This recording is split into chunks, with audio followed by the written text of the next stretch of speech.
তৃণমূল সরকারকে সমর্থন করি এবং দেখুন কিশলয় এই যে সিভিক ভলেন্টিয়ারদের দেখা যাচ্ছে যে ফেলে পিটিয়ে মারছে।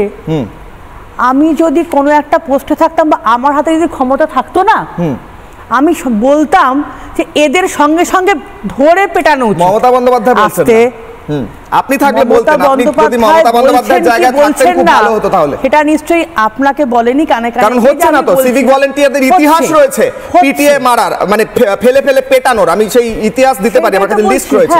হ্যাঁ, সেটা এরা দুষ্কৃতী, এদের মানে কোনো শিক্ষা দীক্ষা কিছু নেই। এরা একটা জায়গায় যে পেয়েছে, মমতা বন্দ্যোপাধ্যায় সরকার যে এদের জন্য কিছু করতে চেয়েছে, কিছু বেকার ছেলেকে যদি চাকরি, কিছু তারা ইনকাম করুক, পরিবারকে দিক না, সেটা তারা করবে না। তারা ক্ষমতার অপব্যবহার করছে, সেটা মমতা বন্দ্যোপাধ্যায় এবং তার প্রশাসন অবশ্যই দেখছেন এবং ধরে ধরে এদের চিহ্নিত করা হচ্ছে। সিভিক ভলেন্টিয়ারের সংখ্যাটা একটা বিশাল সংখ্যা, তার মধ্যে গুটি কয়েক এরকমই দুষ্কৃতিকারী কার্য করে থাকেন বা এরকম কিছু যদি বদমাশ লোক থাকে, তাদেরও চিহ্নিত করা হচ্ছে এবং তাদের অবশ্যই সেই তারা যে জায়গাটা পেয়েছে, তাদের যে কিছু ইনকাম করার জায়গাটা মমতা বন্দ্যোপাধ্যায় সরকার দিয়েছেন, সেইখান থেকে তাদের সরিয়ে দেওয়া হচ্ছে।